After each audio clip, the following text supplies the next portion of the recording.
plus de 800 millions de personnes dans le monde vivent dans une extrême pauvreté et ne mangent pas à leur faim. En Afrique subsaharienne, près d'un quart de la population est à la limite du minimum vital, et ce, malgré l'aide publique au développement des pays industrialisés. Aujourd'hui, on mise de plus en plus sur le secteur privé pour lutter contre la pauvreté.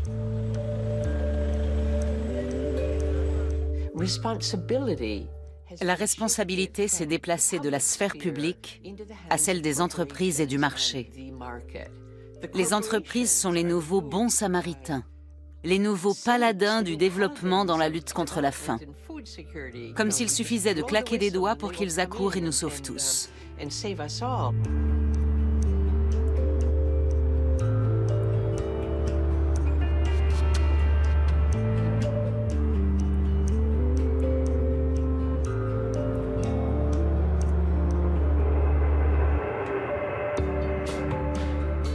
De plus en plus de banques et de grands groupes occidentaux s'engagent dans l'aide au développement avec le soutien du monde politique.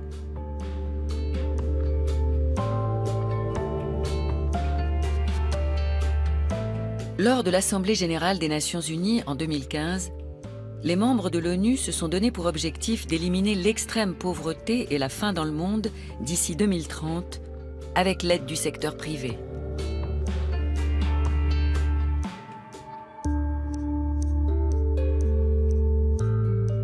Nous soutenons des initiatives privées dans les pays en développement ou émergents.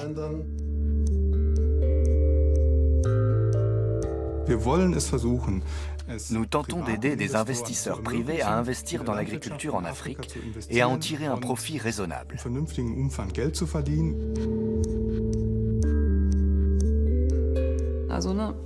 Il s'agit d'atteindre un taux de rendement correct et de pouvoir dire à mes investisseurs « J'ai aussi amélioré les revenus des petits paysans en Afrique ». Le but est de concilier des objectifs de développement et des objectifs économiques.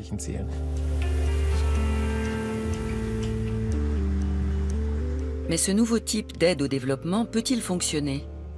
Profite-t-il vraiment à ceux qui en ont besoin? Ne sert-il pas plutôt les intérêts des entreprises?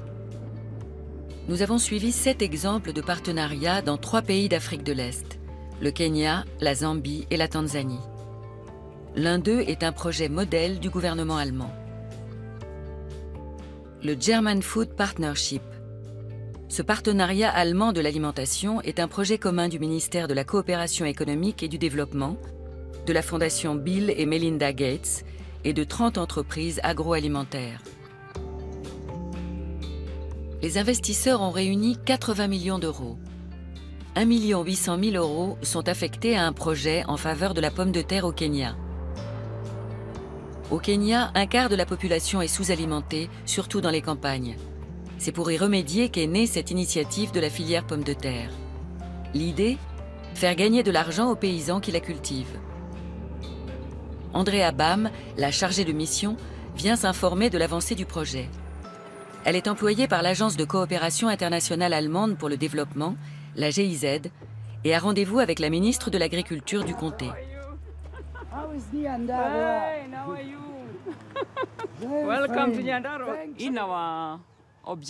Notre objectif principal avec ce projet à Nyandarua, c'est d'assurer la sécurité alimentaire et d'augmenter par ce biais les revenus des paysans.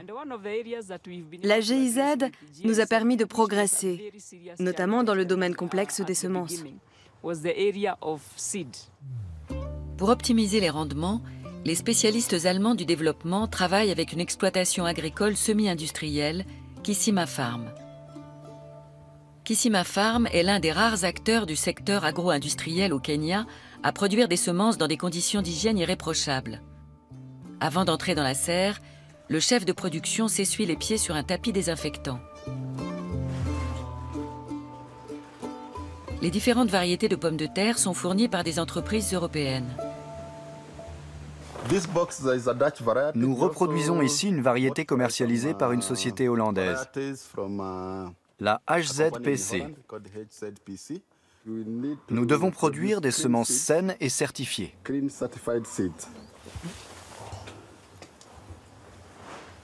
Les semences poussent sous film plastique, dans l'obscurité, et l'on vaporise leurs racines d'eau et de nutriments.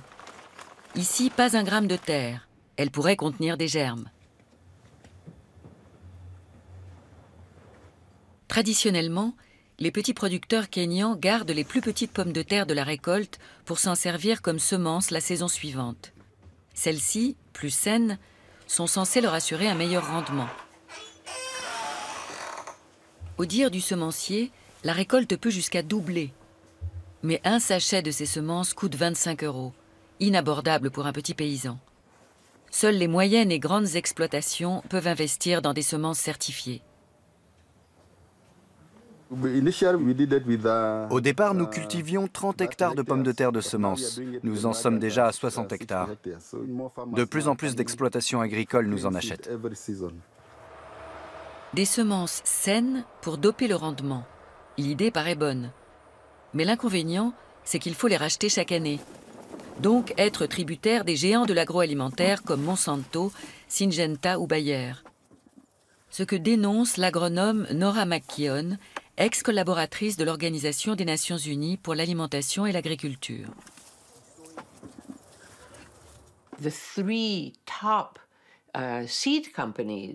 Ensemble, les 3 principaux leaders de la semence contrôlent près de 50% du marché. Ils font breveter leurs produits. C'est grâce à la loi sur la propriété intellectuelle, notamment, que les groupes ont pu concentrer leur pouvoir. Des voix critiques s'élèvent également au sein du Parlement allemand. Pour Nima Movassat, député de gauche, l'aide ne va pas à ceux qui en ont besoin. Le problème, c'est qu'on passe à côté des besoins. Ces variétés de pommes de terre ne correspondent pas aux besoins locaux, ni à ce que les petits paysans pourraient produire. Là encore, on vise surtout les grandes exploitations. Le German Food Partnership se positionne en fonction de la demande du marché. C'est pourquoi elle impose aux paysans non seulement d'utiliser des semences certifiées, mais aussi de cultiver de nouvelles variétés de pommes de terre propres à la transformation, en frites ou en chips par exemple.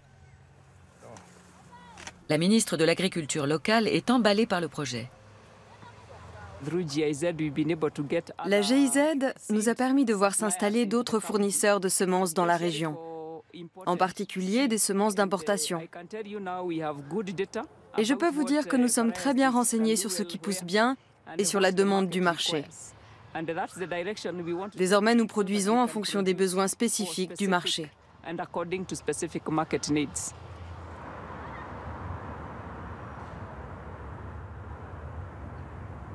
Cette nouvelle stratégie de positionnement en fonction du marché fut initiée par le ministère allemand de l'aide au développement. En Allemagne, en Europe, dans le monde, nous avons toutes les connaissances nécessaires pour accompagner ces pays dans leur développement. Pour la pomme de terre, par exemple, grâce aux nouvelles variétés, aux nouvelles méthodes de culture, à l'arrosage, à la formation, on peut doubler le rendement en 2 à 5 ans. Il y a énormément de savoir-faire en Afrique. Ça ne manque vraiment pas. Mais le ministre est convaincu qu'il faut appliquer le modèle de l'agriculture européenne en Afrique. Qu'il suffit de moderniser l'agriculture africaine, comme on l'a fait en Europe, pour régler les problèmes de pauvreté et de famine. Mais ce n'est pas comme ça que ça fonctionne. Les agriculteurs kényans ont de moins bonnes récoltes que leurs collègues allemands. Pour l'experte d'Oxfam, ça tient surtout à la mauvaise qualité du sol. Mais au lieu de chercher à l'améliorer, le projet suggérera aux paysans d'utiliser des variétés importées. Les semences saines évitent effectivement aux maladies endémiques de la pomme de terre de se répandre. Mais pour Marita Wigertal, elles sont une menace de nouvelles maladies plus dangereuses encore. En important ces variétés d'Europe, on court le risque d'introduire des formes plus agressives du mildiou dans le pays. Et d'autre part, ces variétés résistent moins bien aux maladies, donc nécessitent davantage de pesticides. Des méthodes de culture agroécologique n'ont absolument pas été prises en compte. On ne les a même pas proposées aux agriculteurs comme alternative. Oxfam a évidemment lancé une campagne en Allemagne contre le GFP, le German Food Partnership. Son point de vue est un point de vue parmi d'autres, bien sûr.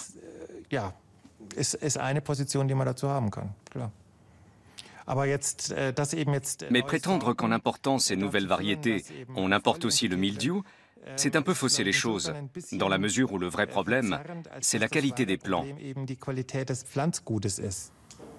S'il s'agissait vraiment d'améliorer la qualité des plants, cela pourrait se faire avec des variétés africaines.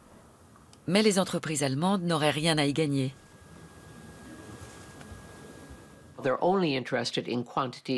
Tout ce qui intéresse les grands groupes, c'est le volume de la récolte et sa valeur économique. Leur unité de mesure, c'est le rendement par plant.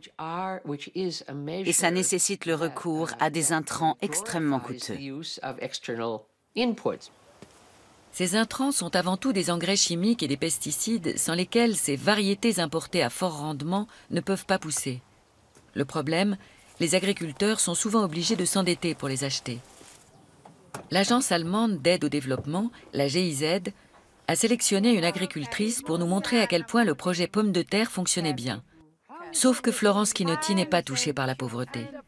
L'agriculture n'est qu'une activité annexe pour cette enseignante à la retraite et elle peut y investir un peu d'argent.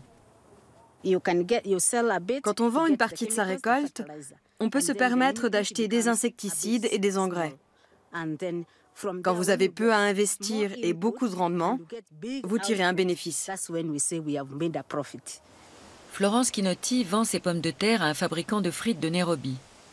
Utiliser l'aide au développement pour amener les Kenyans à produire des marchandises destinées à la restauration rapide et prétendre ainsi lutter contre la malnutrition et la faim, voilà qui paraît pour le moins absurde. C'est en revanche un excellent moyen de se faire de l'argent. Le semencier Bayer Crop Science trouve sa participation au German Food Partnership parfaitement justifiée. Nous pensons que l'amélioration des conditions de vie et surtout des possibilités de revenus des agriculteurs est l'un des moteurs essentiels au développement d'un marché agricole. Mais contrairement à l'enseignante retraitée Florence Chinotti, la plupart des petits paysans n'ont pas les moyens d'investir dans des semences et des pesticides, même s'ils le souhaitent. Le géant de l'agroalimentaire Bayer reconnaît lui aussi que tous les petits producteurs n'en profitent pas. Les produits phytosanitaires et les semences sont des moyens de production. Le petit exploitant doit donc être en mesure d'intégrer ces moyens de production dans son budget. C'est la condition pour pouvoir s'intéresser à ces produits, à ces technologies. Il s'agit d'une évolution du marché, en effet. Le Kenya compte 800 000 producteurs de pommes de terre. Autant de clients potentiels que l'industrie agroalimentaire a tout intérêt à conquérir. Le rôle de Diana Gitonga est d'étendre l'éventail d'acheteurs du groupe Bayer en Afrique de l'Est. C'est un marché en pleine croissance qui se profile pour Bayer, avec de nombreuses chances à saisir. Un marché qui nous permet d'atteindre le petit producteur. C'est un client très important pour nous et il représente un segment d'activité majeur. Au final, là encore, ça va profiter aux grands groupes avant tout, aux géants de l'agroalimentaire, pas aux petits paysans sur place.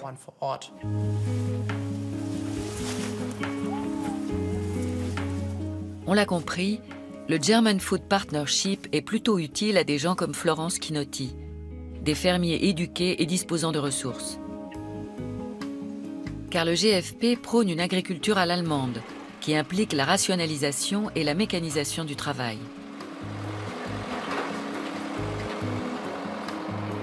La ministre de l'Agriculture du comté a d'ailleurs acheté cette récolteuse de pommes de terre à une entreprise membre du partenariat. J'ai visité l'Allemagne avec le gouverneur. Nous avons apprécié les technologies utilisées par les Allemands pour la culture de la pomme de terre. Suite à ça, nous avons fait l'acquisition de machines agricoles qui ont beaucoup aidé la communauté. C'est une avancée considérable.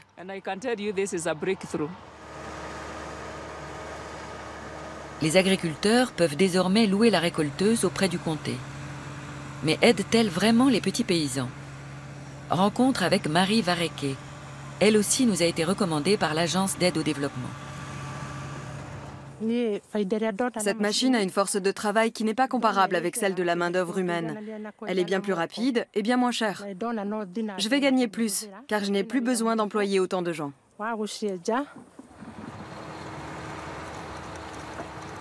Pour la récolte, Marie Vareke emploie une vingtaine de saisonniers en moyenne. Mais elle n'arrive pas à évaluer son bénéfice avec une main-d'œuvre réduite. Nous lui demandons combien elle paye la location de la machine. Je ne sais pas.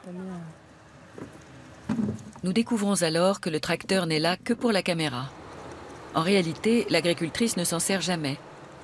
Difficile de croire que dans le cadre d'un projet d'aide au développement, une entreprise allemande puisse vendre des machines agricoles que personne ici n'a les moyens d'utiliser.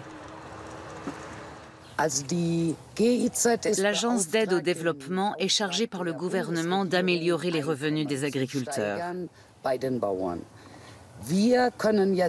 Tout ce que nous pouvons faire, c'est de leur montrer les nouveautés.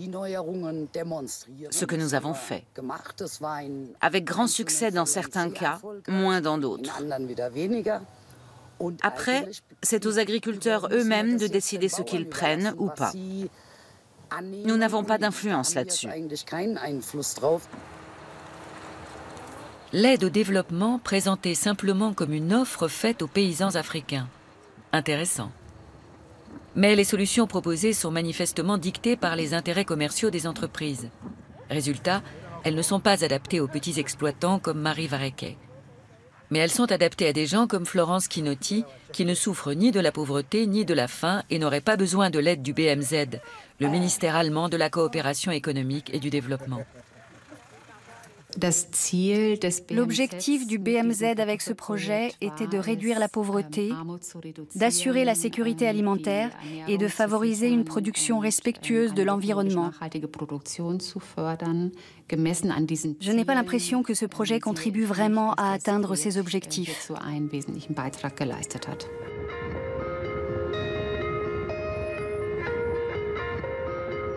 On trouve d'autres partenariats publics-privés à Nairobi, la capitale du Kenya. Par exemple, cette entreprise financée par l'AFD, l'Agence française de développement. Proparco, filiale de l'AFD, a investi dans un fonds avec d'autres banques de développement européennes. Ce fonds s'élève à 45 millions d'euros au total, dont 2 ont été attribués à European Foods Africa, une entreprise de Nairobi. En principe, les banques de développement comme Proparco ont vocation à combattre la pauvreté et la faim. Mais ici, elles mélangent aide publique au développement et capitaux privés, qu'elles placent dans un objectif d'optimisation de rendement.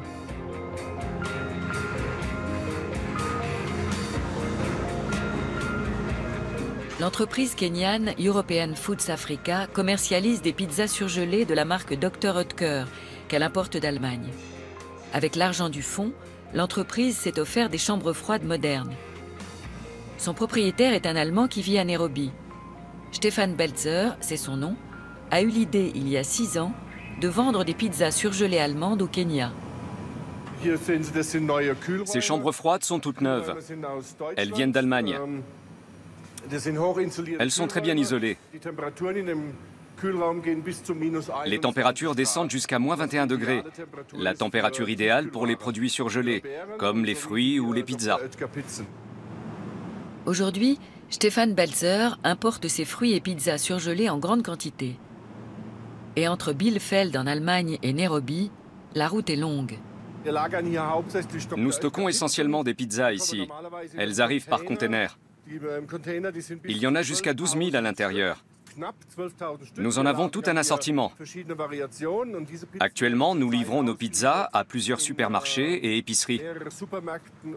Et évidemment, l'un des objectifs de l'entreprise est de trouver davantage de débouchés pour faire plus de livraisons. L'objectif de l'investisseur, c'est clairement que Stefan Belzer se développe. Utiliser les fonds de l'aide au développement pour promouvoir la commercialisation à grands frais de plats surgelés? Un défi au bon sens. En général, la marchandise arrive à Mombasa, qui a un climat tropical. Mais nous envoyons toujours un de nos collaborateurs contrôler tout le processus, du chargement à Mombasa jusqu'au déchargement à Nairobi. Il faut s'assurer que tout se passe dans les règles et qu'il n'y ait jamais de rupture de la chaîne du froid. Sinon, toute la marchandise serait fichue. À Nairobi aussi, de plus en plus de clients ont recours aux plats cuisinés. Mais seuls les clients de la classe supérieure peuvent s'offrir une pizza de cette marque. La pizza surgelée est effectivement très chère ici par rapport à leur prix de vente en Allemagne. Elle coûte l'équivalent de 7,80 €, alors qu'en Allemagne, c'est entre 2,50 € et 3 €, je crois. Les 2 millions d'euros d'aide au développement ne financent donc pas la production locale, mais l'importation de produits européens. L'objectif de Fanisi, notre groupe d'investissement, c'est d'attirer l'attention d'autres entreprises internationales, qu'elles nous rejoignent pour distribuer leurs produits surgelés par notre intermédiaire et utilisent notre chaîne de stockage et de distribution.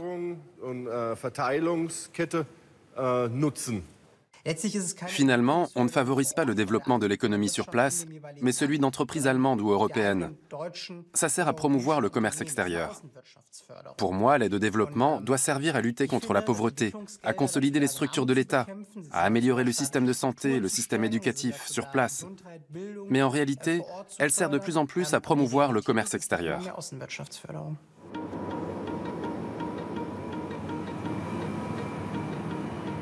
European Foods Africa prévoit de s'étendre au Soudan, en Ouganda et en Tanzanie. Car là-bas aussi, il y a une classe aisée. Stefan Belzer a tout de même créé une trentaine d'emplois. Son entreprise vend également des fruits rouges, des gâteaux et des tartes, ce qui représente une consommation d'énergie colossale. Pas très écolo tout ça. D'autant plus qu'une bonne partie pourrait être fabriquée sur place, en Afrique. Combattre la sous-alimentation avec des pizzas et des tartes à la crème surgelée? Nous voulions demander à Proparco si et comment le secteur privé pouvait contribuer à la lutte contre la faim. Mais au siège, à Paris, on dit ne pas pouvoir nous accorder d'interview.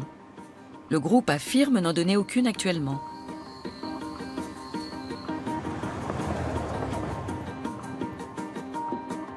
En Zambie, un autre projet vise à connecter les petits producteurs africains au marché mondial. La Zambie est 4e sur la liste des pays les plus pauvres de la planète. L'espérance de vie y est de 52 ans en moyenne. Dans plusieurs régions de Zambie, de petits paysans cultivent le coton. C'est ce que l'on appelle des cultures commerciales, des produits qu'ils ne consomment pas eux-mêmes, mais vendent. Un projet africain entend améliorer leur productivité. Son nom, la Compassi. Les sponsors de la Compassi sont 20 sociétés cotonnières, des fondations et le ministère allemand de l'aide au développement. La Compassi collabore avec 800 000 petits paysans dans 11 pays d'Afrique au total.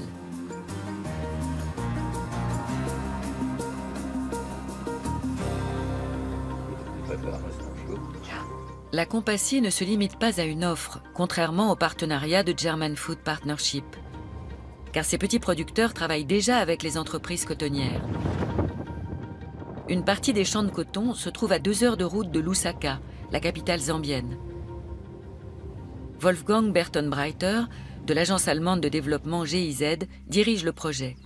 Pour lui, les partenariats publics-privés sont la solution. Ici, en Zambie, par exemple, l'infrastructure publique en matière de conseil est quasi inexistante actuellement. Ça a motivé la décision de coopérer avec le secteur privé pour travailler avec des structures existantes que l'on peut aménager. Ils ne veulent pas établir de véritables structures étatiques, en fait. Or, on sait d'expérience que ces structures sont essentielles pour combattre vraiment la pauvreté et permettre le développement. La Compassi forme les producteurs de coton à la culture et à la gestion. Mais les formations ne sont pas délivrées par des établissements publics indépendants. Les formateurs sont fournis par les multinationales, celles-là même qui achètent le coton aux producteurs et leur vendent engrais et pesticides. Dans ces écoles de professionnalisation, les Farmer Business Schools, les paysans sont censés apprendre en quelques jours à agir en entrepreneur. En temps normal, les banques ne leur permettent même pas d'ouvrir un compte courant. Est-il bien utile alors de leur apprendre la différence entre compte courant, compte professionnel et compte épargne?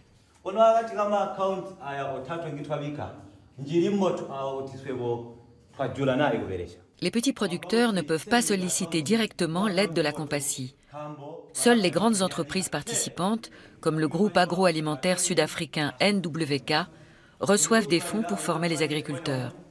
Dans ces conditions, le contenu des formations n'est-il pas dicté par les intérêts des entreprises? Le représentant de NWK n'y voit aucune contradiction. L'entreprise a tout à gagner à avoir de petits exploitants productifs. Ainsi, notre entreprise obtient les quantités dont elle a besoin et les agriculteurs, les revenus dont ils ont besoin. C'est un exemple parfait de partenariat public-privé. Ce projet est une grande réussite. Grâce à lui, 800 000 petits producteurs de la filière coton voient désormais leurs revenus augmenter. Cela va jusqu'à 50%. Plutôt 30 à 40% d'après les partenaires, mais c'est déjà ça. Ce que le ministre ne dit pas, en revanche, c'est que leurs revenus s'effondreront le jour où le cours mondial du coton plongera à nouveau.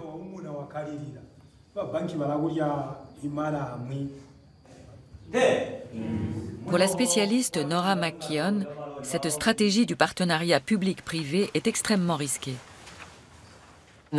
Si l'on se concentre sur les entreprises plutôt que sur les petits exploitants, ça veut dire qu'on se focalise sur ceux qui sont simplement là pour vendre des produits à ces petits exploitants. Et ça, au lieu de s'intéresser à la façon dont les paysans eux-mêmes aimeraient être aidés, pour pouvoir améliorer leur travail, leur culture et leurs débouchés.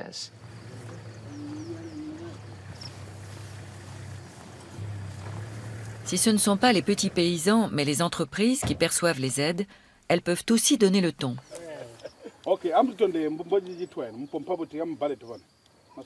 Et en effet, pour tirer le maximum de leurs champs, les petits producteurs doivent utiliser les engrais et pesticides que ces mêmes entreprises leur vendent. Des produits chimiques que la plupart vaporisent sans se protéger, car on ne leur propose généralement pas de vêtements de protection. Nous leur recommandons de porter des vêtements de protection et nous en fournissons à certains fermiers triés sur le volet. Mais nous travaillons avec 120 000 paysans, vous savez. Nous ne pouvons pas acheter un équipement de protection pour chacun. Au moins, on essaie de les informer.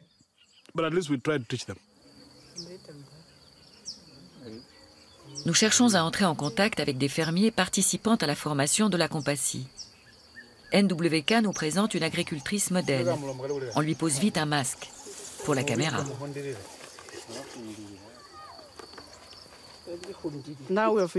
On a appris beaucoup de choses. On sait même faire un budget maintenant. Avant, on savait juste cultiver le coton.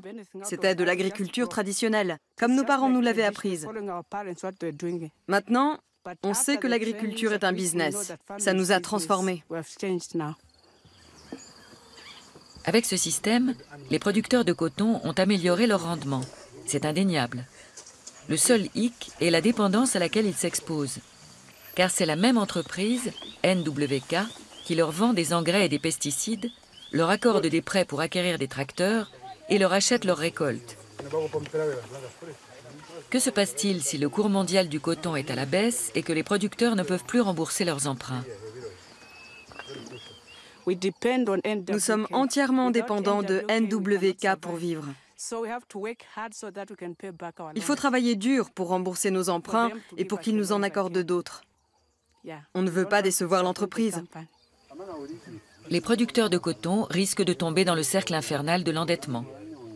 Et puis, l'agriculture n'est pas qu'un business. Il s'agit aussi de préserver la biodiversité et la fertilité du sol. Des valeurs peu compatibles avec un projet commercial. Certains disent, nous pouvons aider les petits producteurs à se connecter à notre chaîne de valeur. Tout le monde sera gagnant, car leurs méthodes sont encore très archaïques, ils ne savent pas ce qu'ils font. Nous pouvons leur apporter notre expertise, nos moyens de production et notre capital.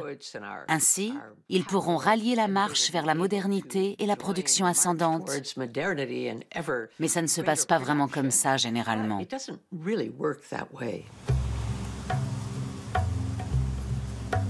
Les banques européennes de développement ambitionnent d'améliorer les conditions de vie dans le monde, en particulier dans les régions isolées, via de grands projets.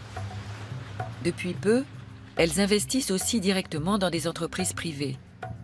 Par exemple dans le nord-est de la Zambie, où une immense palmeraie est en train de voir le jour sur 20 000 hectares de terre.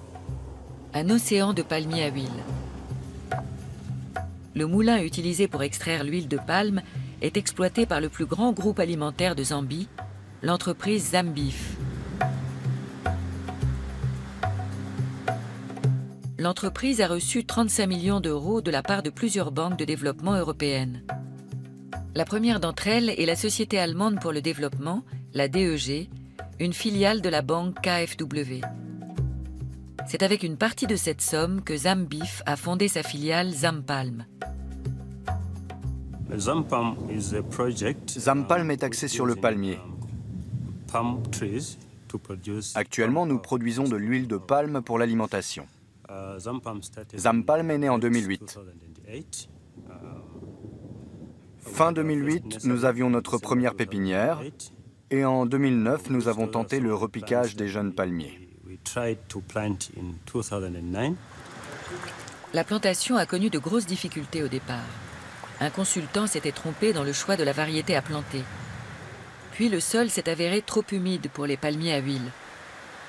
Zampalm a alors abaissé le niveau de la nappe phréatique d'1,20 m.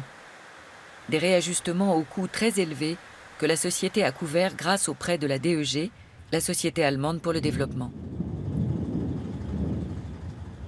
Pourquoi la DEG investit-elle dans un projet aussi aléatoire ?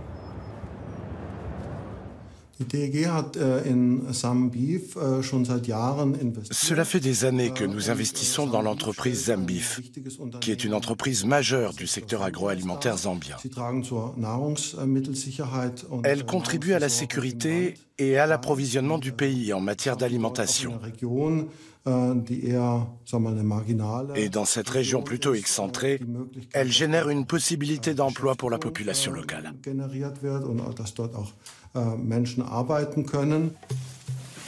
Au moment de la récolte, Zambif emploie 600 personnes à la plantation. Mais 140 seulement ont des contrats à durée indéterminée. Tous les autres sont des travailleurs saisonniers. D'aucuns estiment qu'avec de telles sommes engagées, le retour sur investissement devrait être nettement supérieur en termes de développement.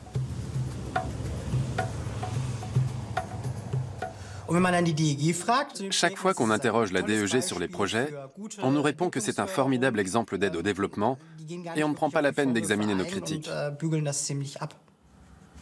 Le rôle de la DEG a déjà fait l'objet de nombreuses questions au sein du Bundestag.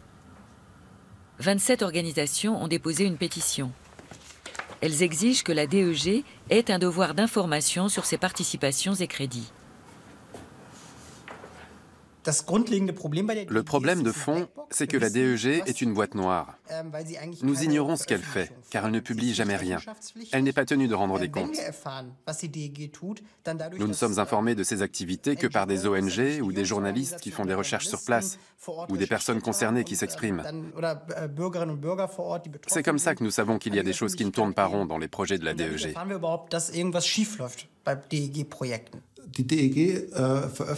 Depuis le 1er janvier 2015, la DEG publie sur son site les investissements qu'elle réalise avec ses clients. C'est une première source d'information sur ces investissements. Or, Zampalm n'apparaît à aucun moment sur le site de la DEG.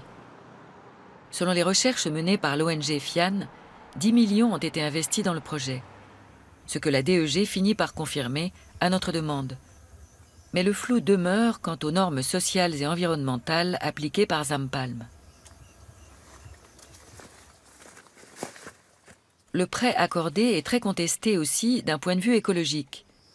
Comme nous l'explique fièrement le directeur de la ferme, 430 000 palmiers à huile ont été plantés dans le marécage. Vous voyez tous ces champs. Il n'y avait pas un seul arbre ici avant. C'était une simple plaine avant qu'on y plante nos arbres. Pour savoir combien il y en a, il suffit de multiplier la surface, 3000 hectares, par 143 en moyenne. Et chaque année, en décembre, il en fera planter d'autres encore, jusqu'à ce que les 20 000 hectares de terre soient couverts. Or, l'assèchement des marécages libère des quantités astronomiques de CO2 et influe sur le climat. Mais il n'y a pas qu'au plan écologique que la plantation fait débat. Les prêts de la DEG servent à aider d'énormes palmeraies. En plus, on reproche aux exploitants d'avoir expulsé des habitants et de ne pas avoir tenu certaines promesses, comme de construire des écoles, des dispensaires. Avant, 45 familles vivaient ici, au bord du lac. Zampalm les a relogées, c'est le terme officiel, pour y installer sa plantation. Devant la caméra, les anciens du village sont assez réservés dans un premier temps. Ce que je peux vous dire, c'est que quand Zampalm est arrivé, nous nous sommes réunis avec le chef du village pour discuter et voir si nous étions tous d'accord pour que Zampalm s'installe ici. Nous avons dit oui dans l'espoir que notre situation s'améliore. Le chef Kopa, qui attribue officiellement les terres, y a gagné un tracteur. Mais les habitants attendent toujours que Zampalm honore ses engagements. La construction du dispensaire promis il y a 8 ans déjà, mais aussi un poste de police et une école. Les premières réticences surmontées, les anciens formulent leur mécontentement. Ils n'ont jamais bâti la nouvelle école. Nous devons nous contenter de la vieille école communale. On la voit d'ici. Rien de tout ce que Zampalm nous avait promis n'a encore été construit. Ni la nouvelle école, ni le dispensaire, ni le poste de police. Le responsable de la plantation confirme le projet de construction d'un dispensaire et d'une école, mais refuse d'en parler devant la caméra. Pas d'interview non plus pour la direction de Zambif, qui nous assure qu'elle répondra à nos questions par écrit dès qu'elle aura réuni toutes les informations. Nous attendons toujours. Et qu'en pense le prêteur, la DEG de Cologne? À notre connaissance, aucune promesse n'a été faite. C'est toujours la même question qui se pose. Dans quelle mesure une entreprise qui verse déjà des impôts à un État devrait-elle, en plus, investir dans l'infrastructure sociale? On voudrait vraiment voir les choses bouger avant de mourir. Surtout nous trois. C'est important pour nous de voir ça de notre vivant. D'être sûr que nos enfants pourront progresser, que nous leur laisserons quelque chose.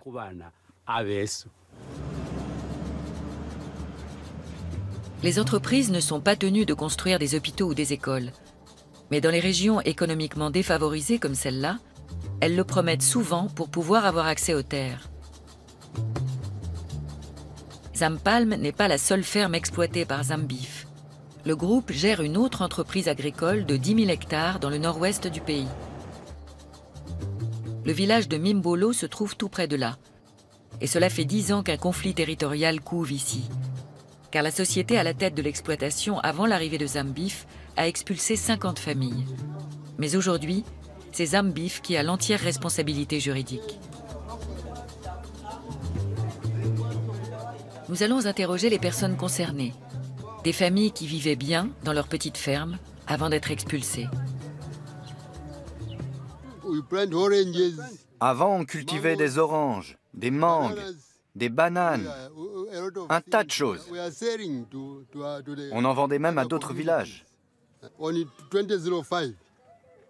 Mais en 2005, les gens de la plantation sont arrivés avec la police. Et ils ont brûlé nos maisons.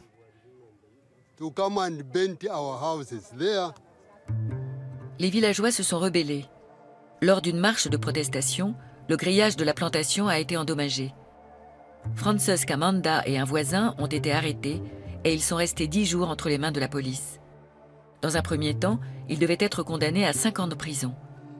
À la suite de l'intervention du président zambien en personne, ils ont été relâchés, mais condamnés à une amende de l'équivalent de 7 000 € pour les dégâts sur la clôture.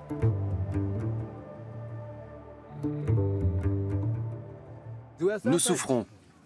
Nous n'avons pas de quoi nourrir nos enfants. Ça ne suffit pas pour vivre. C'est pour ça que je reste ici. On a faim.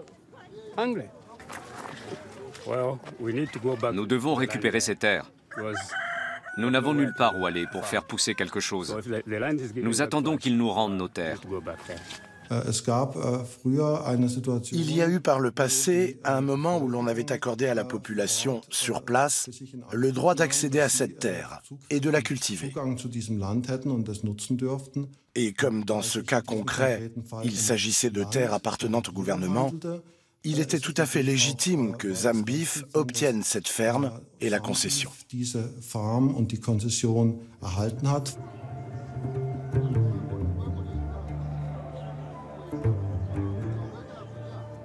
La communauté villageoise a déjà saisi la Cour suprême en 2004 et elle avait obtenu gain de cause. Mais l'entreprise a fait appel et gagné le procès. Selon les termes de la Constitution, c'est effectivement aux paysans qu'il revient de cultiver ces terres. Mais le gouvernement les a vendues quand même. Les familles sont dans une situation critique.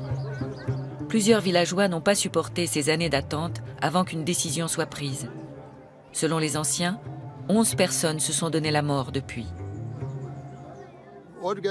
Nous étions 52 en tout, mais 11 nous ont quittés. Si la situation a conduit ces 11 personnes à se donner la mort, c'est triste, en effet. Mais il y a suffisamment de terres dans la région, et le pays a suffisamment de possibilités de développement pour que les petits producteurs, eux aussi, aient d'autres solutions que de revendiquer des droits sur des terres dont la Cour suprême a statué qu'elles étaient à la disposition de l'entreprise.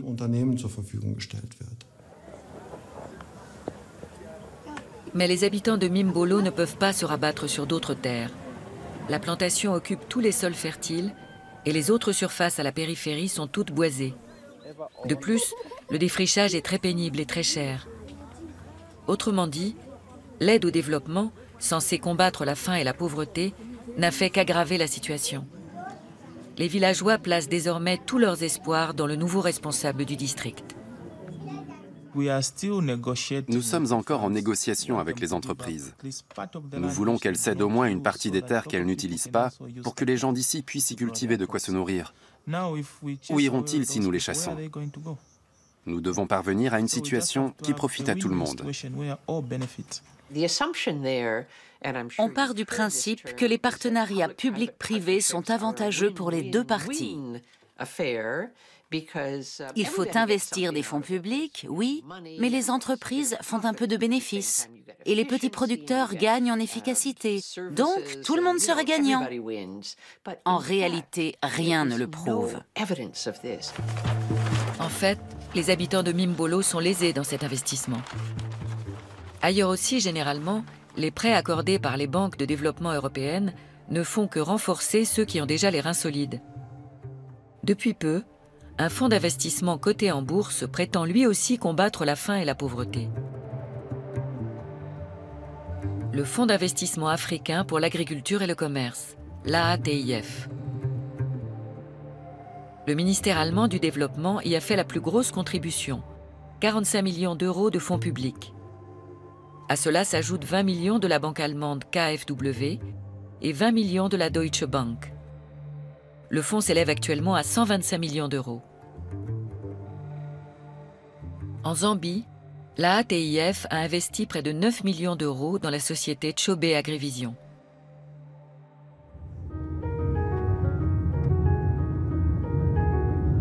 L'une des fermes qu'elle exploite se trouve en Zambie centrale.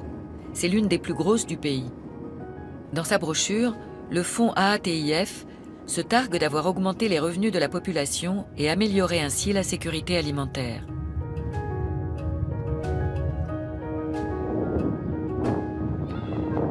l'argent a servi à aménager une vaste plantation de soja. Mais cette zone n'était pas inoccupée non plus. Un certain nombre d'agriculteurs ont été déplacés et la forêt, qui couvrait la plus grande partie des terres, a été défrichée.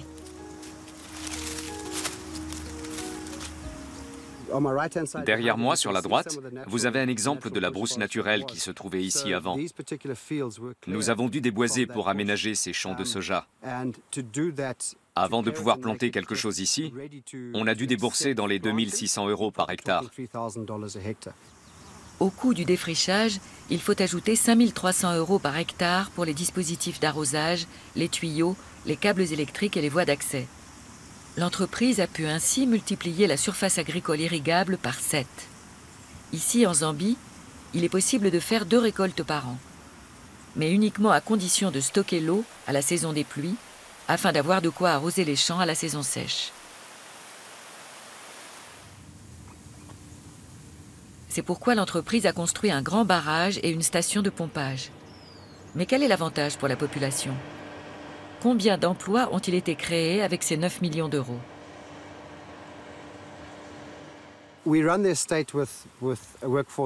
Nous exploitons la ferme avec une main-d'œuvre de 147 personnes, dont 54 seulement pour exploiter nos 2800 hectares de champs. Nous sommes très mécanisés.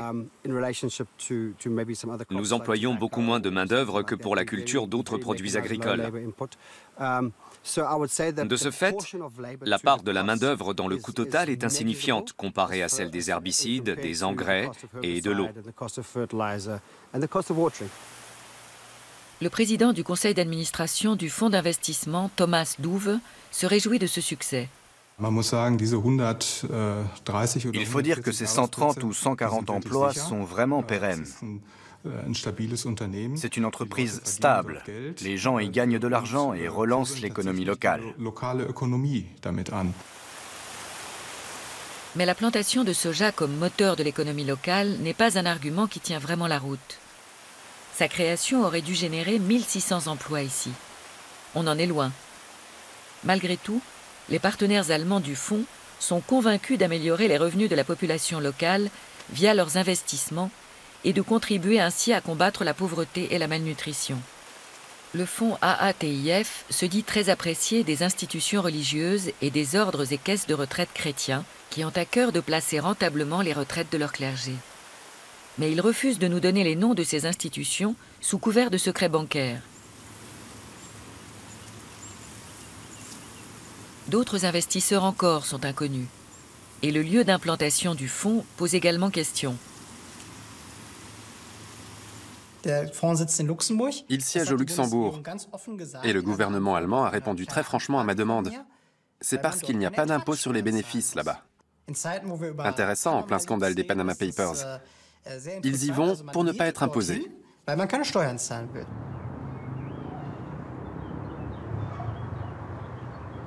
Le Luxembourg est un paradis fiscal. Mais le ministre allemand du Développement élude. Il n'y a pas de structure intermédiaire ni d'argent détourné. J'en réponds devant les contribuables allemands. Mais le fonds AATIF est coté à Luxembourg, par exemple. Je vais regarder ça de plus près. Et nous verrons si des modifications s'imposent. Le ministre du Développement ne connaît manifestement pas le fonds AATIF. Pourtant, 45 millions d'euros d'argent public y ont été injectés sous le mandat de son prédécesseur, Dirk Niebel. Et le Luxembourg n'est pas le seul paradis fiscal en cause. Chobe Agrivision appartient désormais à une société dont le siège officiel se trouve sur l'île Maurice, connue pour la souplesse de sa législation fiscale.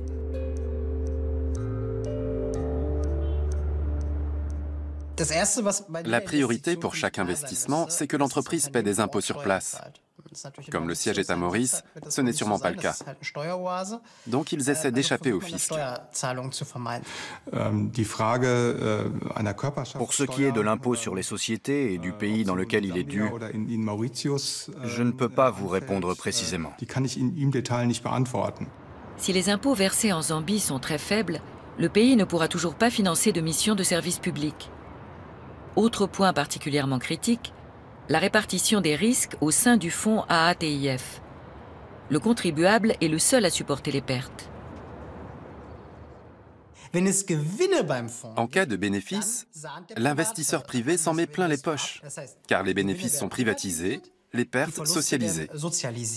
C'est le principe de l'AATIF. L'État allemand fait donc office d'amortisseur de risque pour une société qui aspire à devenir le premier fournisseur de soja, de maïs et de blé du sud de l'Afrique. Et la Deutsche Bank en profite aussi.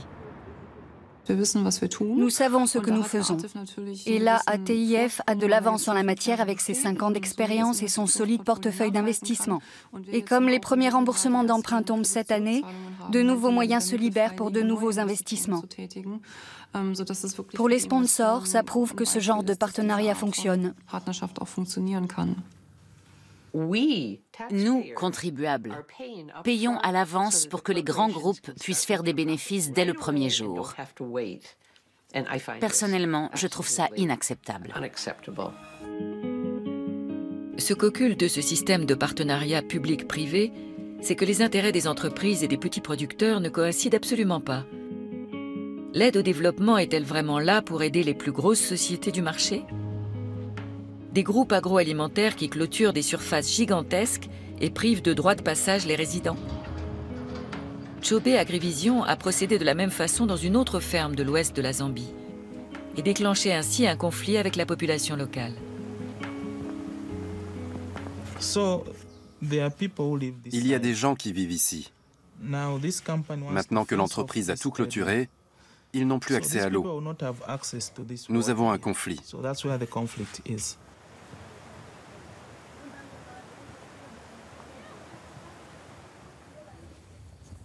L'accès à l'eau n'est pas le seul problème. L'accès au dispensaire le plus proche est impossible aussi. Il est bloqué par une clôture. Il y a quelques mois, une petite fille a été mordue par un serpent. 2 villageois ont voulu l'emmener au dispensaire de la ferme Somawe, mais on ne les a pas laissés passer. On n'a pas pu passer ici à cause du grillage. Du coup, on a fait le tour pour rejoindre la porte là-bas, mais le gardien a dit « Non, je ne vous laisse pas entrer. Il est déjà tard, l'infirmerie est fermée. » Moi, j'étais sûr que ce n'était pas le cas. C'était une urgence absolue. Le gardien est resté de marbre. Les hommes ont dû aller jusqu'à un autre dispensaire, plus éloigné. Leur trajet a duré 1h30. Beaucoup trop long. À leur arrivée, la fillette était déjà mourante. La ferme Somawe appartient à Chobe Agrivision, la société avec laquelle le fonds collabore. Juridiquement, l'entreprise n'est pas tenue de laisser entrer quelqu'un sur son territoire. Mais les financiers n'ont-ils pas une obligation morale ? Premièrement, je n'ai pas connaissance de ce décès. Deuxièmement, il est important que vous compreniez que la ferme Somawe n'est pas financée par l'AATIF. Ce n'est pas notre argent. Et troisièmement, d'après ce que j'ai compris, ce grillage était nécessaire pour délimiter la propriété et éviter les trop nombreuses incursions sur ce terrain privé qui nuisaient aux cultures. Les villageois se sentent réduits en esclavage. Ils souffrent de cette situation.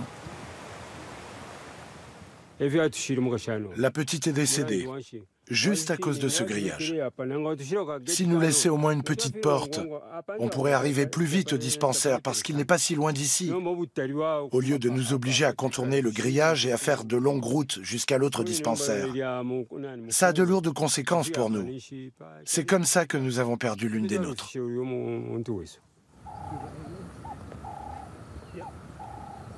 Cet exemple montre que des projets de développement public-privé comme celui-ci peuvent même nuire directement aux plus démunis.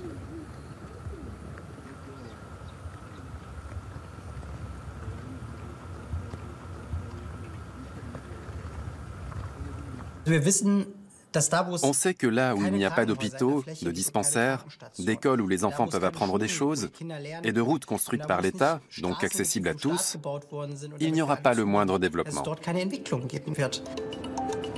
L'État délaisse de plus en plus ses responsabilités. Même dans les pays en voie de développement, les missions de service public sont de plus en plus souvent reprises par des investisseurs privés. La Zambie, par exemple, invite les entreprises à investir aussi bien dans des domaines comme la santé, l'infrastructure et l'énergie que dans l'agriculture. Pour cela, l'agence de développement public Zambian Development Agency mise sur les partenariats publics-privés. Non seulement elle offre des terres à de grandes entreprises agroalimentaires, mais elle accorde des allègements fiscaux aux investisseurs. Henry Sakala dirige cette agence gouvernementale.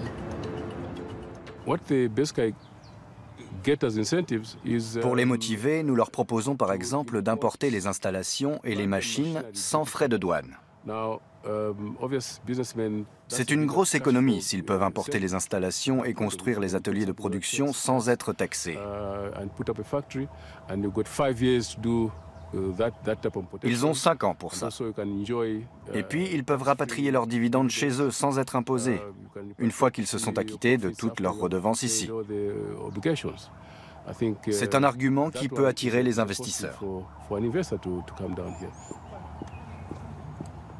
Les entreprises sont exonérées d'impôts durant 5 ans après leur premier bénéfice. Comme de nombreux autres pays, la Zambie est en lice pour séduire les investisseurs. Mais les partenariats entre les États africains et ces grands groupes acteurs de la scène internationale sont très inégaux.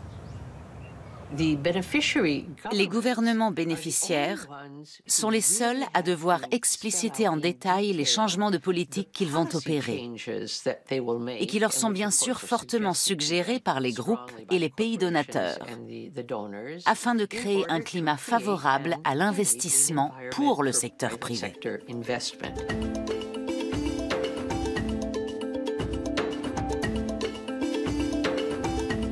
La Nouvelle Alliance pour la sécurité alimentaire fait partie des grands projets qui fonctionnent sur ce principe. Fondée par les États du G8, elle a 10 pays africains pour partenaires et 230 entreprises. L'objectif de cette nouvelle alliance est de sortir 50 millions d'Africains du sud du Sahara de la misère. La Tanzanie fait également partie de la Nouvelle Alliance. Et le gouvernement prévoit, en partenariat avec des entreprises et des investisseurs, de brader de grandes parcelles situées dans une vaste zone qui traverse tout le pays, de moderniser l'agriculture, créer des emplois et améliorer l'infrastructure des transports. Il est question notamment de réactiver la ligne de chemin de fer. Jusqu'ici, le sud du pays n'est accessible qu'en avion.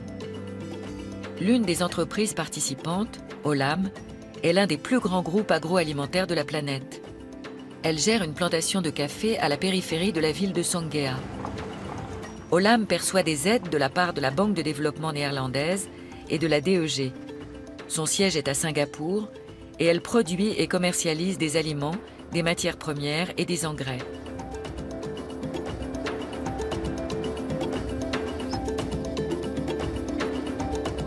Le groupe a investi environ 2 millions d'euros dans un barrage, car la plantation est totalement tributaire de l'irrigation.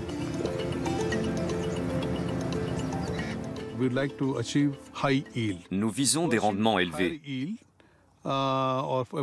Pour atteindre durablement un rendement de 2 tonnes à 2,5 tonnes en moyenne, nous avons besoin de beaucoup d'eau. Nous ne voulons pas prendre de risques en cas de variation météorologique. Nous voulons être sûrs à 95% de pouvoir arroser. La solution, dans ce cas-là, c'est de stocker l'eau de pluie. C'est le seul moyen d'être sûr de pouvoir atteindre ces rendements. Olam emploie 400 ouvriers agricoles en moyenne et jusqu'à 900 en période de récolte. L'entreprise les paie l'équivalent de 2 € par jour, le salaire minimum ici. Comme le groupe voudrait vendre de plus grandes quantités de café, il a lancé un programme de sous-traitance avec des paysans sous contrat.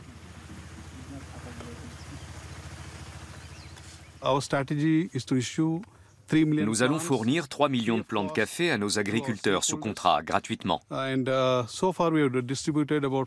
Nous en avons déjà distribué plus d'1 demi-million dans les villages.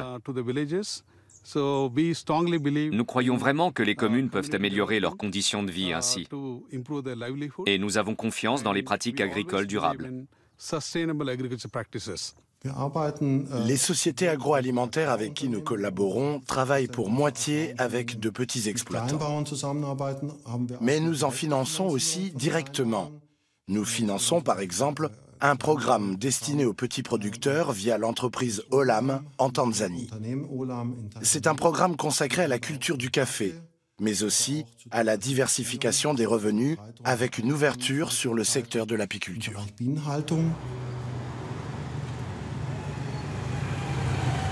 Améliorer les conditions de vie des petits producteurs. Intéressant. Mais l'agriculture contractuelle est controversée. Denis Mpagaze, de l'Association nationale des petits exploitants agricoles de Tanzanie, y est défavorable.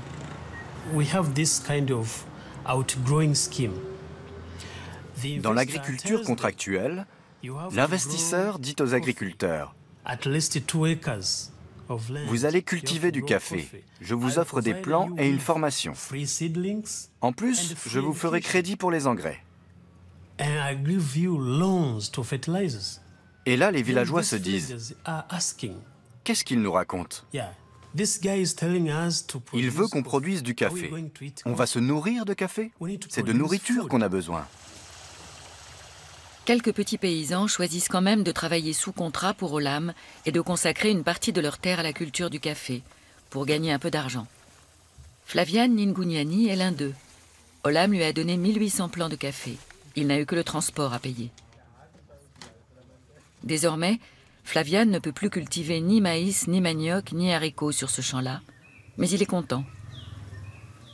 Il place tous ses espoirs dans sa future récolte de café.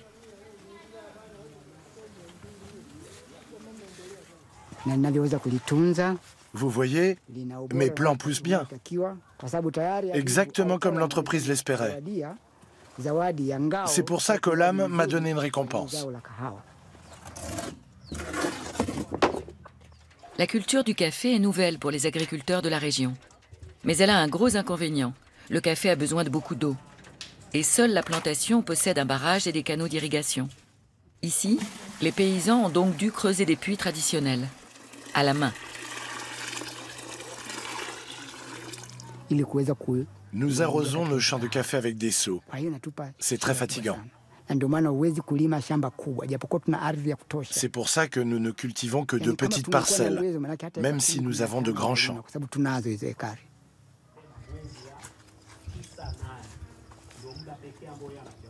Ce paysan pourrait faire un emprunt et s'offrir un générateur et une pompe comme son voisin pour faciliter l'arrosage. Mais les taux d'intérêt sont élevés et il doit déjà 80 € à Olam pour 4 sacs d'engrais. C'est beaucoup d'argent, l'équivalent de 40 jours de travail pour un ouvrier agricole. Alors, Flavian Ningunyani et ses collègues se sont regroupés. Ils vont acheter un générateur ensemble. Mais avec le café, il faut compter 4 ans pour faire sa première récolte. Et en attendant... Nous ne savons pas encore combien notre café va nous rapporter. C'est l'entreprise qui fixe le tarif du café. Et avant ça, il faut qu'on signe un contrat.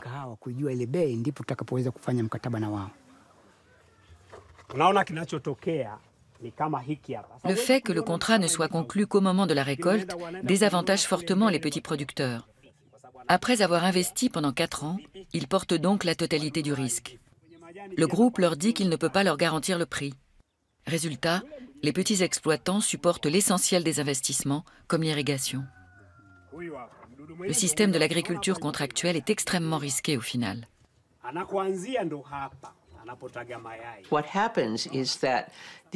Les petits producteurs restent sur leur terre, mais ils sont assujettis aux directives des entreprises. On leur dit quoi produire, à quelle période, comment, et comme par hasard, ils doivent utiliser les produits vendus par ces mêmes entreprises, comme par hasard. Alors ils perdent leur autonomie. Et une fois embarqués dans ce système, ils tombent très souvent dans la spirale de l'endettement.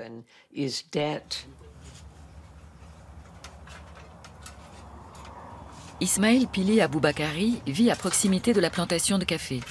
Il y a travaillé comme contremaître. Pendant 5 ans, Ils gagnaient à peine 2 € par journée de travail. Ça correspond en effet au salaire minimum. Mais ils n'avaient pas de quoi nourrir ses 4 enfants avec ça. Et puis, ils n'étaient payés que quand la plantation avait besoin de main-d'œuvre.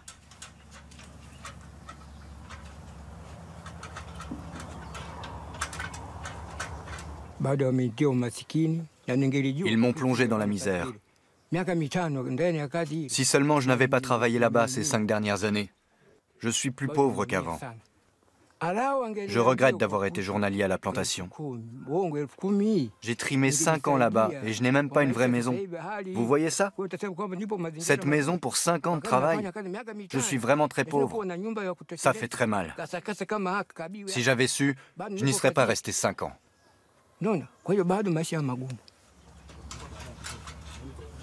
Ce travail à la plantation, Ismaël Aboubakari en aurait encore besoin en vérité. Il lui faudrait gagner au moins 4 € par jour pour pouvoir nourrir sa famille. Mais Olam n'est pas prête à le payer autant. Ismaël ne se plaint pas uniquement de sa situation, c'est tout le village qui va mal depuis que la plantation existe.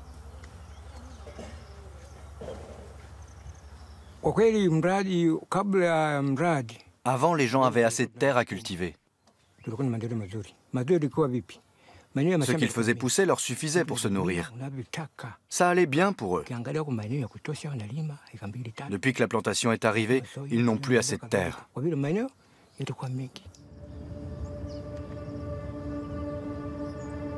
L'entreprise à laquelle Olam a succédé avait acheté 400 hectares dans un premier temps.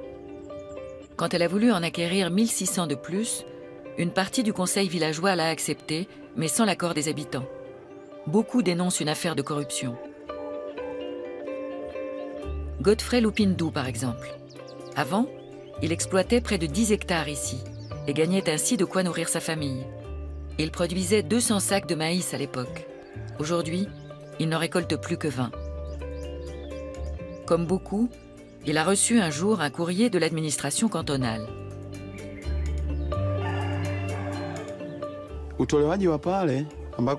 J'ai reçu une lettre avec une échéance.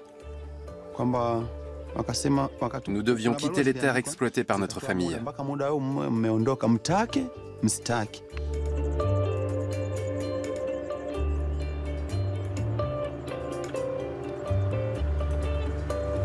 Que répond Olam à ces accusations?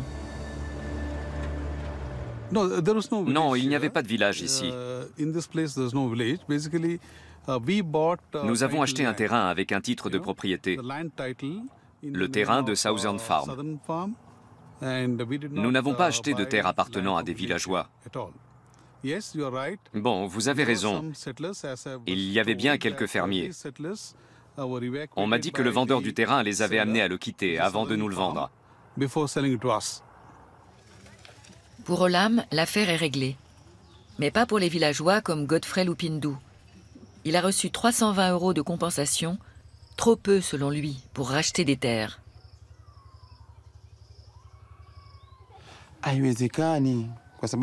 Avec ces 320 €, impossible d'acheter 10 hectares. Et pourtant, c'est la surface dont j'aurais besoin pour nourrir ma famille. Rien que pour déboiser, il faut compter 120 € par hectare. Un dédommagement nettement sous-évalué. Et bien d'autres sont dans son cas.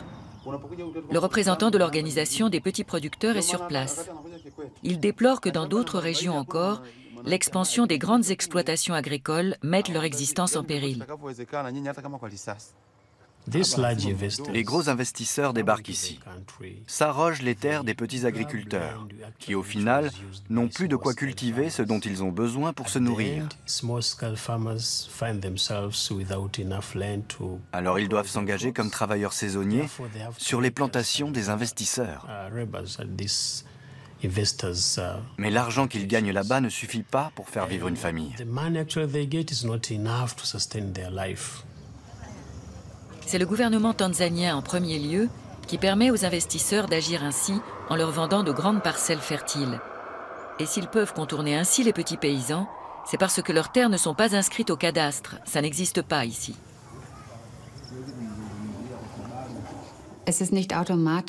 Chaque coopération avec de grands groupes agricoles ou alimentaires ne mène pas forcément à des conflits territoriaux. Mais dans le cadre de la nouvelle Alliance pour la sécurité alimentaire, nous l'observons de plus en plus. Car ces accords de coopération prévoient des réformes politiques spécifiques qui permettent aux investisseurs de louer ou acheter en priorité de très grandes surfaces.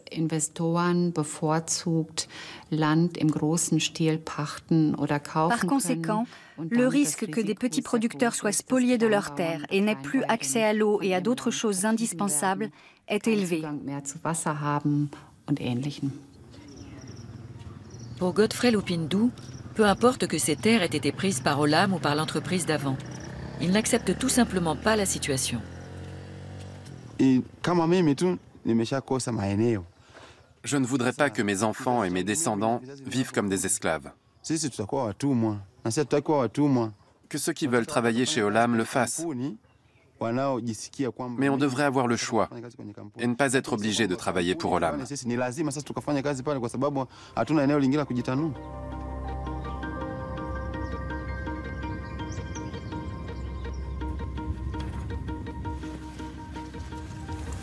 Toutefois, le soutien apporté aux entreprises via les fonds d'aide au développement n'aboutit pas nécessairement à l'éviction des petits producteurs. C'est ce que montre cet autre projet baptisé Develop. Develop avec 3 P pour Public-Private Partnership, partenariat public-privé. Ce programme du gouvernement allemand aide des PME désireuses de commercer avec des pays en voie de développement. L'entreprise allemande Ecoland Herbst, par exemple, qui a obtenu 100 000 €. Elle fait partie des 1500 entreprises financées, toutes avec de petites sommes du même ordre. Son directeur, Rudolf Bühler, est actuellement à Zanzibar. Un producteur d'épices lui fait visiter sa plantation. Sur 1 hectare à peine, il cultive des fruits et légumes pour sa consommation personnelle et des épices comme la noix de muscade, le poivre, la cannelle et la citronnelle.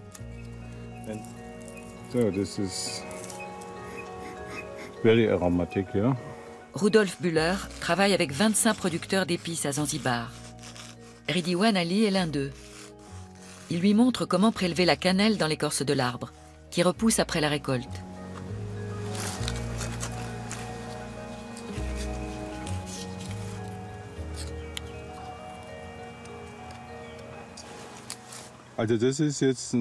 Voilà la cannelle sans son écorce extérieure.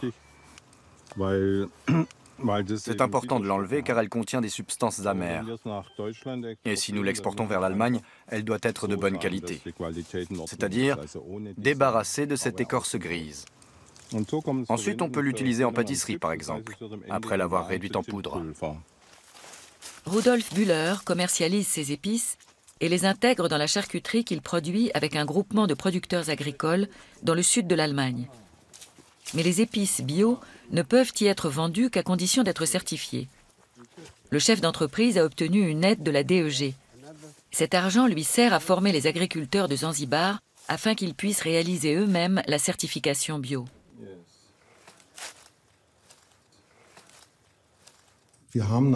Nous avons de tout dans notre catalogue et dans l'éventail de produits proposés par la DEG. Nous avons des entreprises qui soutiennent directement des petits producteurs, mais aussi des soutiens indirects via des entreprises agroalimentaires. Nous estimons par conséquent que notre mission politique d'aide au développement est remplie. Là encore, c'est l'entreprise allemande qui touche l'aide, et non les petits producteurs. Mais l'objectif du projet est différent. Il s'agit de rendre les agriculteurs de Zanzibar plus indépendants. Et dès lors qu'ils sont en mesure d'obtenir la certification bio eux-mêmes, ils peuvent en principe fournir d'autres clients. Le projet a également un volet écologique. 3 fois par an, un conseiller vient à Zanzibar et apporte aux producteurs d'épices des micro-organismes qui servent de base pour la fabrication d'un engrais naturel spécial.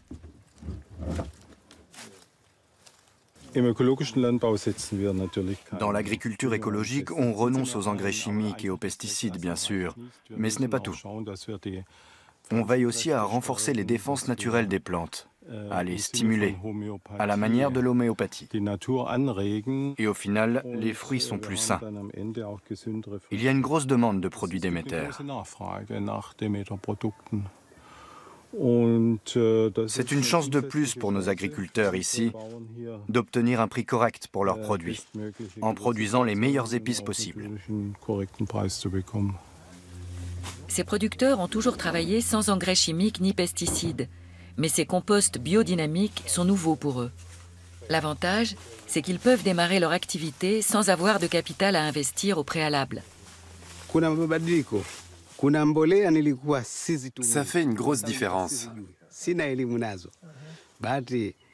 Je ne connaissais pas certains de ces engrais, mais mes nouveaux collègues m'en ont parlé. C'est un vrai progrès.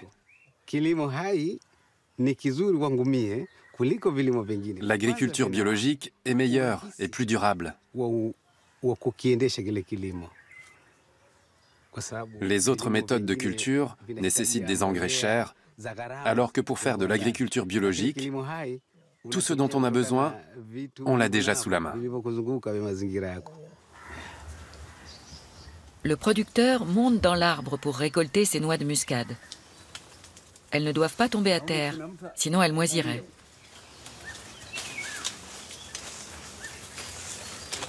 Avant de travailler avec Ecoland Herbs, les producteurs locaux vendaient leurs épices aux touristes essentiellement. Ce n'est plus le cas depuis que Rudolf Bühler a convenu avec eux d'un prix d'achat garanti.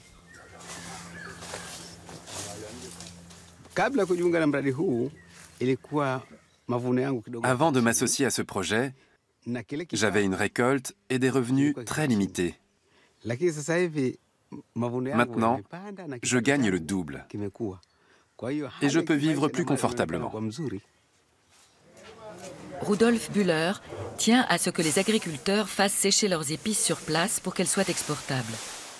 Les normes de qualité sont essentielles pour le stockage et la vente.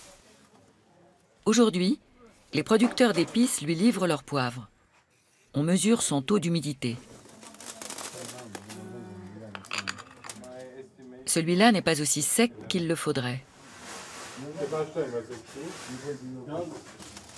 On peut fermer un œil, mais il devrait être inférieur à 12.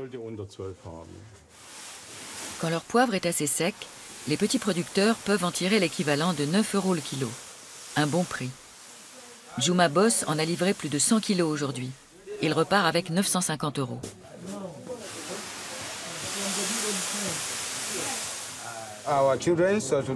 Nos enfants vont à l'école.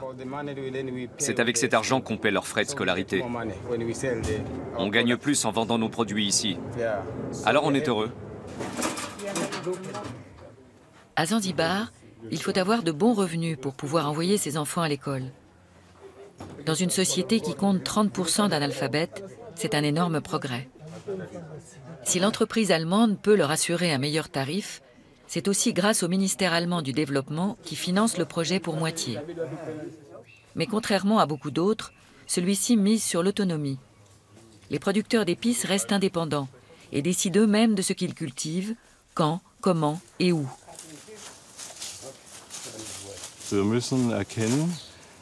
Il faut reconnaître que ces petits agriculteurs ont toujours pratiqué une agriculture très intelligente. Ils ont développé leurs ressources au fil des générations.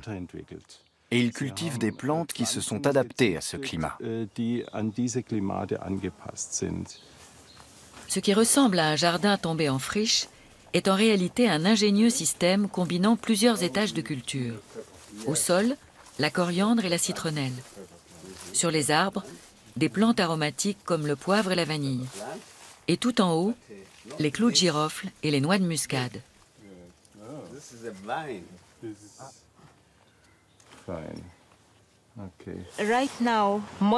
Actuellement, la plupart des fermiers pratiquent l'agriculture biologique au niveau local.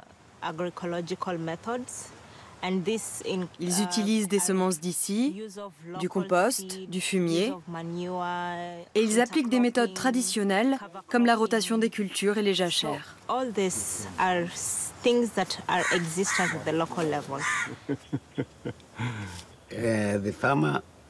On est futés, nous, les paysans bio de Zanzibar. On pense aux générations suivantes. C'est ça. On pense en termes de génération. On ne raisonne pas en termes de profit immédiat, mais de développement durable.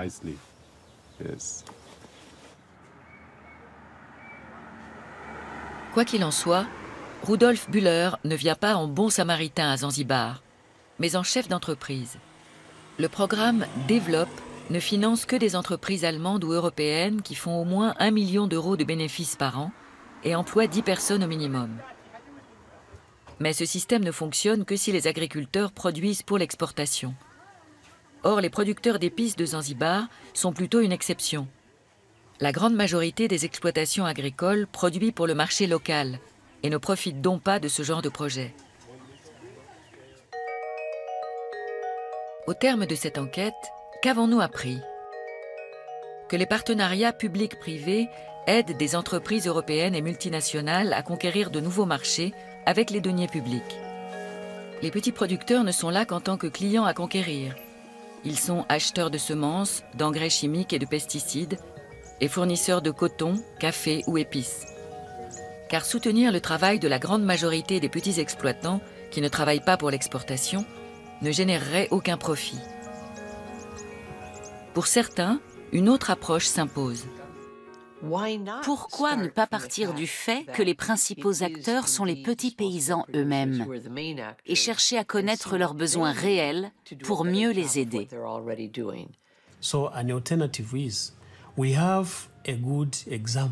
On a un bon exemple de solution alternative en Tanzanie centrale.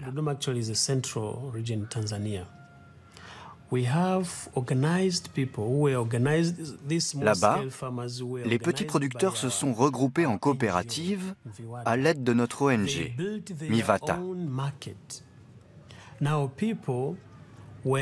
Ils ont créé leur propre marché.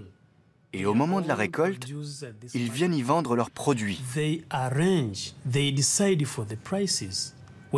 Ils fixent eux-mêmes leurs prix et gagnent vraiment bien leur vie maintenant.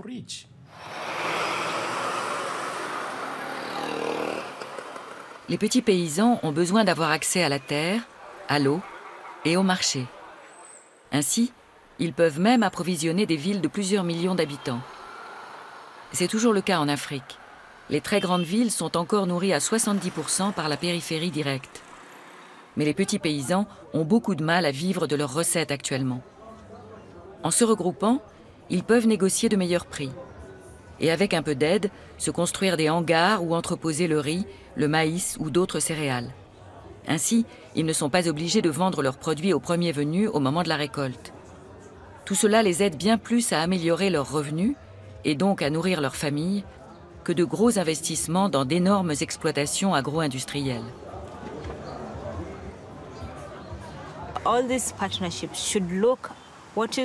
Tous ces partenariats devraient regarder ce qui se fait déjà. Chercher à savoir ce dont les agriculteurs locaux ont vraiment besoin pour améliorer la production et la commercialisation de leurs produits. Et ils devraient y intégrer ce qui existe déjà sur place et bâtir sur ces fondations-là. Les PPP ont tendance à imposer les décisions d'en haut. Par exemple, ils misent sur une agriculture ultra mécanisée qui ne fonctionne qu'avec des semences et des engrais brevetés.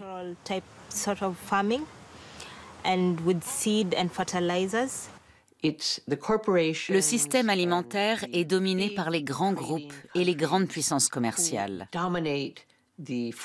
Ils ont le pouvoir, parce que ce sont eux qui établissent les règles et qui gèrent tout ça.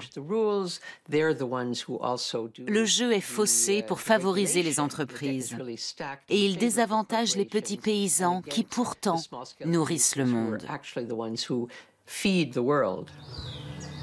Les petits producteurs nourrissent les 3/4 de l'humanité.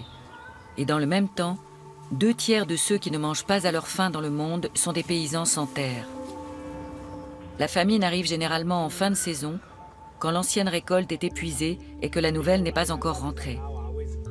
Les solutions, comme la création de coopératives, ont été négligées ces dernières années, y compris par les structures publiques d'aide au développement. Ils prétendent améliorer la sécurité alimentaire, mais ne s'intéressent qu'aux monocultures.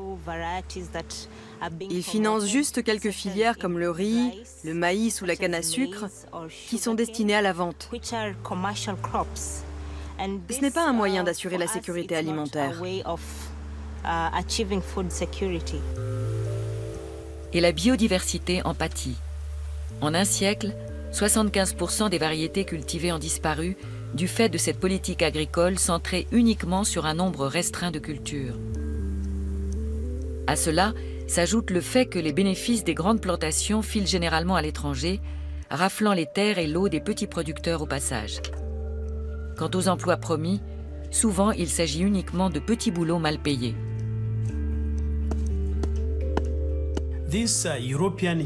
Si vraiment les banques de développement européennes et les organisations multinationales veulent résoudre le problème de la pauvreté, ce sont les pauvres qu'il faut interroger d'abord.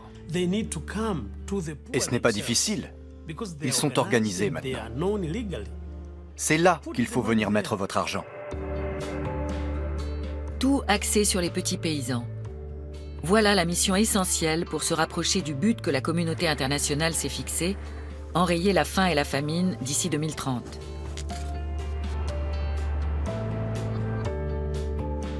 Mais les chances d'atteindre cet objectif sont bien maigres si, sous la pression des banques et des grandes multinationales, les aides au développement vont de plus en plus aux entreprises agroalimentaires et aux grosses exploitations.